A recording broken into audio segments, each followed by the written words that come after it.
Good afternoon, everybody. This is Will Fischer from Vet Voice Foundation here at the Mojave Desert Land Trust for our Veterans for the Desert event. Here with our friends from MDLT. Going to have a conversation today, building on some of our recent successes, bringing together veterans, military families, and hunters, anglers, you name it, conservationists, recreationists, together to advocate for on behalf of our public lands. And there are none that are more important and need our voice more than coming together to make sure that these special places, these deserts here in Southern California are protected, not only in the immediate, but here for generations to come. So with that said, I got my friend Krystian here from MDLT. Going to kick it over to you. And again, thank you so much for hosting us here today, Krystian. Thanks so much, Will. And just to go to the victories and kind of what's up next that we're looking at. We're just coming off of the designation of Chuckwalla National Monument in January of 2025. That 624,000 acres protects not just conservation and recreation, but also a significant amount of military history. We also, thanks to the public's advocacy, thanks to advocacy from locals across the nation, had a public land sell-off eliminated out of the recent budget reconciliation bill. So these are two big wins that really came together because of the public. But the fight's not over yet. There's still more things coming up. We're looking at the fiscal 26 budget, which has massive cuts, staffing, funding for our public land agencies. We're looking at potential reviews and rescissions of our national monuments and challenges to landmark environmental and conservation laws like the roadless rule, the public lands conservation rule. So really a lot of things that we still need to work together on to protect.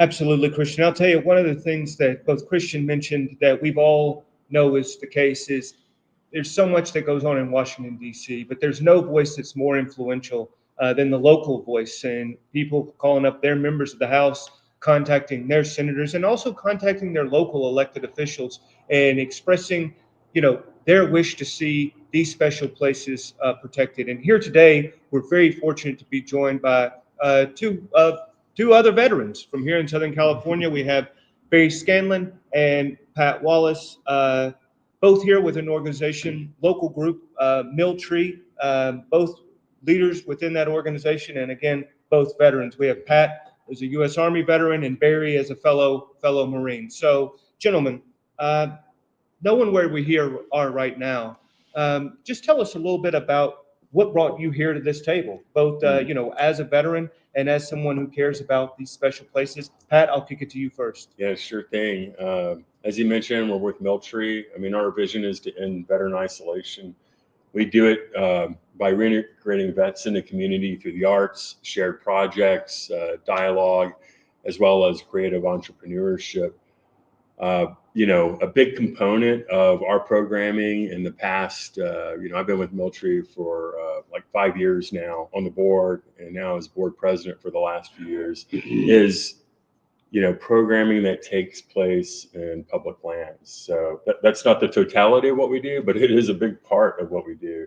It's what draws people out here. I mean, I personally think, that this landscape has a way of, let's say, breaking frame for folks. It gets them out of if they're ready for personal transformation, the desert landscape helps push them, to the next phase of their life, right? It helps introduce new ways of thinking and being in the world. And, this is exactly the type of step that many veterans need to take that step to get back into community and to reintegrate successfully. Barry, you want to have anything you'd add to that? That was well said. And everything Pat said, I totally agree with. I've only been with Mill Tree for about 2 months now. I'm rather quite new with Mill Tree, but I'll go way back in time. In 1972, right after Parris Island, I was brought to 29 Palms for training.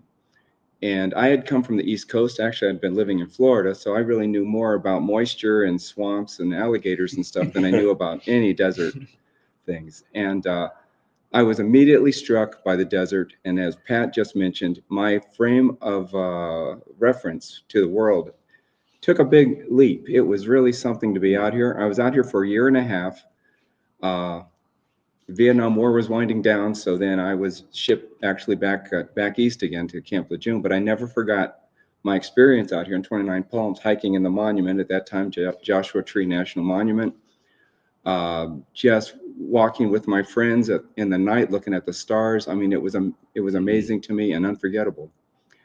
So 50 years later, I'd been a school teacher for a long time, living in Minnesota with my wife, and we both were able to retire. Winters were getting harder on us up there, and we decided, where do we want to be? And we had friends down in Palm Springs who were asking us to come out. You should move out here. And we did decide to take a leap, but it took us about 5 years of coming and visiting. And it was when we came back to the high desert, Yucca Valley, Joshua Tree, 29 Palms area, that we decided this. And for me, it was like, oh, I embraced it again. And that's why we're here now. We've been back 2 years, living here now in Yucca Valley. I'm a volunteer here with MDLT, and I like working with this guy at Milltree and the rest of the group too. He's okay too. So, and you touched on this a little bit, Barry. Obviously, there's a lot of military infrastructure out here in the desert, and this is a question for both of you. Yeah. But in that case, it brought you out here for your first experience with the public lands in the desert. Yes. Can you both of you talk a little bit about what experiences you've had, both either while in service or afterwards, kind of how the desert's public lands affected you? Are there things you like to do to recreate out there, or that you did while you were serving? We'd just like to hear a little bit about that. Yeah, sure. I mean, I still go on long runs. I mean, long now that I'm over 50 is shorter than it was when I was in the Army. But it's a great space to head out and just get in the zone. Think about your life. Think about where you are. Right. Where you want your family to be. Where you want your friends and community to be. It's easy to get lost in a good way out here. Absolutely. And it's easy to find yourself on an amazing trail with just amazing landscapes. And I mean, every day the sunsets, yes, and the sunrises here are just kind of confounding. I mean, it's a beautiful place to live. Yeah, and don't believe the people that say there's nothing out in the desert. So, absolutely. There is a lot out in the desert, that's for sure. We like Pat and his family, we do a lot of hiking. We get out as much as we can. Days like this make it a little tougher when it's 100 degrees, but it still has its own beauty. When I was a Marine, I appreciated it so much out here. And I was asked, well, what is it about this that you love so much? And, I took an oath to protect the country. And not just special interests like Exxon or Citibank or land developers, but the actual country that we have. And that's what I want to have in my backyard. That's what I want to have. I want us all to have that kind of thing for, public lands. Yeah. Gentlemen, one thing that you've spoken a little bit about the terrific mission of Milltree and your own experience. And I'm just curious, through your work with Milltree and being out on these landscapes with your fellow veterans, if there are any examples that you can provide, obviously without getting into people's names, but just sort of like experiences that you've had taking someone out onto one of these landscapes, maybe for the first time, or the evolution you've seen occur with someone that these public lands played a major role in facilitating that. Yeah, I mean, we've had a number of programming opportunities, either in the park, working with MDLT, and having hikes out on MDLT land, or I'm thinking of one in particular that was right in front of the 29 Palms entrance to the national park, and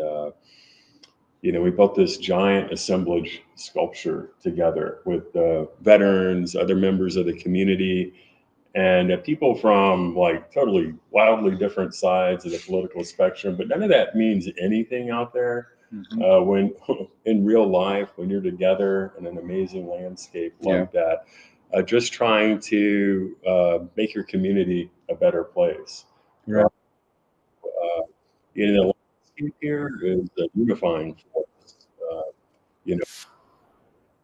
to bring people together. And maybe it's that it's vast geographical distance. I don't know, but there's something in the air out here where it becomes special to get together, more so than, let's say, when I lived in a city, right? I mean, out here, this is pretty rural. So when we actually get together in a way where we want to, take a step forward as a community, it means something. And our public lands are a huge part of that. Like they're like the reference frame for all of that. It's the major enabling force, I think, for the good that we're trying to do out here. If you don't mind, one sort of follow up to that, because you mentioned sort of public lands being sort of a unifier among people, whether no matter what their background or reason for enjoying the lands or political persuasion. And I think we recently saw a great example that Krystian mentioned in the opposition to the public land sell-off. And I think I would just be curious if you found yourself in the company of someone who said, well, there's so much land, why not sell it off? Or there's nothing in the desert anyway. Like, what do you want people to be more aware of about the intersection of not only what these lands are, what they represent, but also how important they are to the lives of veterans and military families, not only here in Southern California, but throughout the country? Yeah, I mean, the first thing I'd say is that they're not property, they're life, right? They're life enabling. I studied architecture, and just as architecture is an art and a science to extend and facilitate human interaction, our natural world does the same thing. We just have to be open to those opportunities, right? And this is better than the world's most foremost architecture in my mind. Right? Indeed. Yeah. Barry, do you have anything you'd add to that? Well, and the variety out here is amazing. We have the geology, the plants that grow here, which grow nowhere else on Earth, like Joshua trees, for example. The lizards and the snakes and the chuckwallas, and I mean, there's so much out here. All you have to do is open your eyes and get a little educated, and it's mind blowing. One thing I want to touch on too. One activity we did that I was part of was the bird watching hike we did at the Morongo Preserve, Morongo Valley Preserve. There were about 5 or 6, I think, Marine families there. They had their kids. Do you remember that? And I could hear those kids and the adults. They were all like, "Wow, this is really cool. Oh, birds, And I thought, okay, they were young, and they were really experiencing it. And I think this is something they're going to carry with them now to the next hike or the next event, whatever it is. So those are the type of things I think that Miltree does really well. Extraordinarily well said.